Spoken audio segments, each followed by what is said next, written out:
What terrified you when you was a kid? Ghosts? Goblins? Shaq Fu? What scared me the most was clowns and vampires. Okay, so it scared me from clowns, but vampires are scary anyways.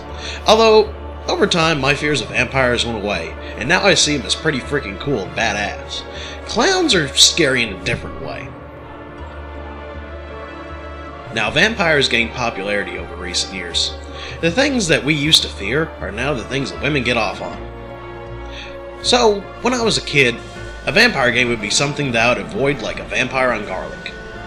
For those of us who aren't afraid or even turned on by them, and just know that they are freaking cool, then I got the game for you. Introducing Castlevania Symphony of the Night for the Sony PlayStation. So when you get into the game, you play as Richter Belmont, whom I'm assuming is Simon's cousin or something. You storm into Dracula's castle, where him and Richter exchange dialogue that sounds like an overdramatic community theater group. Die, monster! You don't belong in this world! It was not by my hand that I'm once again given flesh. I was called here by humans who wish to pay me tribute. Tribute? You steal men's souls and make them your slaves. Perhaps the same could be said of all religions.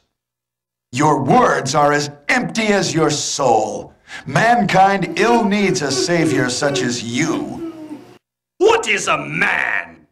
A miserable little pile of secrets. But enough talk. How about you?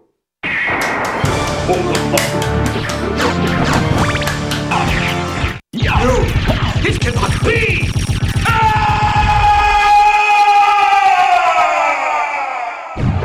And after you have an epic battle, it cuts to this guy riding in on a horse and jumping through the castle gates.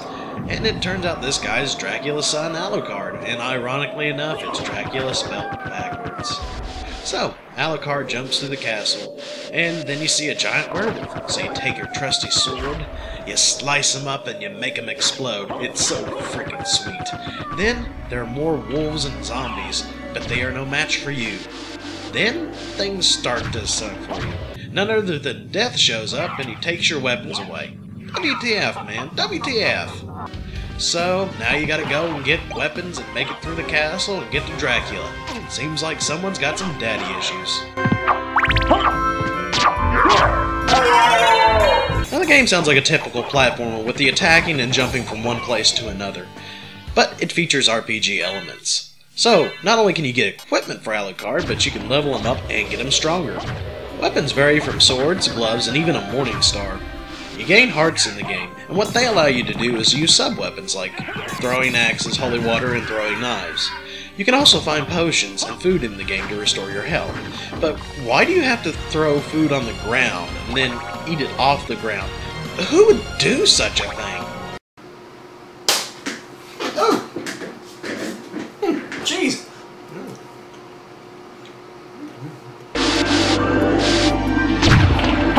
There are a variety of enemy types, everything from zombies, skeletons, and midgets. Yep, I said midgets. Oh look, there's Donkey Kong's cousin, Anorexic Kong.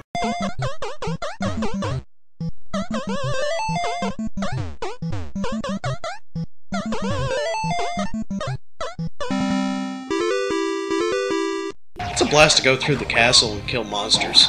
Some of the monsters you kill are a bit overdramatic when they die, but it's cool to watch them kill over. The music for this game sets a cool but eerie feel to it. It fits perfectly with the game.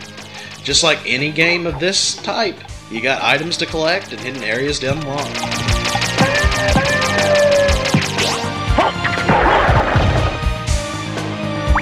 Like all things involving vampires, some things suck in this game. The castle is huge, so big that it's easy to get lost. Even though you get an in-game map, it's still not easy to figure out where you're going next unless you've played this game before or looked up a strategy guide online.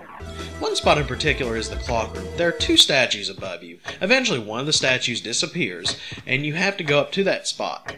How are you supposed to know that?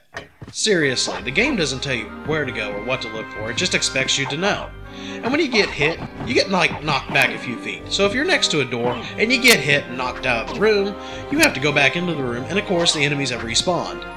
And if you don't approach a few of them cautiously, you will be dead. Another issue is that if you push the triangle button, he does a backward slide, which does nothing useful except help you move faster, but then you can run into an enemy and get hit.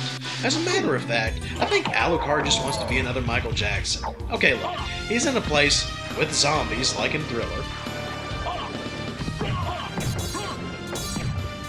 He has a moonwalk button, he wears really extravagant clothes, and he's just as white.